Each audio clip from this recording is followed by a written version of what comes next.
Welcome to Best Serving Author. My name is Troy Horne, and I'm your 3-time best-selling author. Today's episode, Imposter Syndrome is your superpower. You wake up in the morning, and the "you should write your book todays" are back. You turn over knowing that you should write your book, but the chorus in your mind is already singing their greatest hits. Song number 1 at the top of the charts is that fan favorite, "Who Would Want to Hear Anything From Me?" Boo! You get up, head downstairs to get a cup of coffee, and the singers have moved on to their number 2 hit, "You Missed Your Word Count Again." You take your first sip of coffee thinking that this will put you in the mood, but it doesn't. Plus, that not-so-quiet voice from your friend, Imposter Syndrome, is reminding you that it's time to get in the shower and get to work. "I mean, you're not a real writer anyway," he throws in for kicks. By now, it's 7:30. You haven't written anything, and you're getting into the car to head off to work. The day goes as it usually does. You drive through hours of traffic both ways, listening to your favorite audiobook because you can't stand the mindless conversations on talk radio. You get home, make dinner, and get ready for your favorite part of the day. The part where you get to make up for your missed morning writing session. You grab some dessert, maybe a hot cup of tea with honey, I like mine with lemon, and you open up your laptop. You settle into your chair, or if you're really good, your desk, or the kitchen table. You turn on some of your favorite jazz music, and before you write one word, you hear it from your imposter syndrome friend again. "Who do you think you are? Why would anyone want to read what you have to say? Your writing stinks." Well, imposter syndrome is good, but being a best-selling author is better. Let me explain. Here are some of my favorite 1-star reviews. "His writing is horrible. This book needs a heavy dose of editing. The writing is so bad, it's distracting. That horrible book sold over 150,000 copies." Here's what people said about 50 Shades of Grey. "Poor prose, repetitive language. Its character development is simplistic. That book has sold over 125 million copies worldwide." So here's what you say to your imposter syndrome friend when they come around. "Shh, little dromy. Shh." Let me share with you 3 things I've learned along the way. Thing 1, you know things. Imagine you're walking through a dark cave with only a little lamp.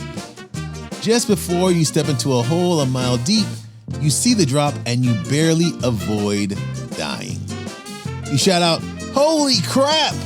or whatever else, as your heart races from the shock of seeing your life flash before your eyes. Then a voice further down the cave calls back, "Yeah, that drop is a doozy." After your anger gets manageable, what's the first thing that you think? Probably, "What an ass. Why didn't he tell me to look out for that?" Then, as you compose yourself, you hear someone behind you trying to find their way. What's the first thing that you're gonna do? Hopefully, you call back and tell them to watch out for the drop that's coming up. My friend, you owe it to the people just a few steps behind you to call back and tell them about the drops ahead. Don't let your imposter syndrome make you the ass. Thing 2, you wanted help. Why wouldn't they? "Man, I wish that nobody would show me how to skip some of the hard parts of this thing called life," said nobody ever. We all want help. We all want someone who has done it before to show us the way. We pray for direction, we hire coaches, we seek guidance from mentors. Everyone is looking for the answers. Literally everyone. If you have some of them, it's your duty and obligation to share them with the world. If you wanted help, why wouldn't they? Again, don't let your imposter syndrome allow you to watch someone fall into that mile-deep hole like the other person almost let you do. Be the person who shouts back. Thing 3, You promised them. There is someone out there who is struggling with the same things that you used to struggle with. There is someone who needs your help. There is someone who needs your words, your wisdom, and to stay on topic, your book.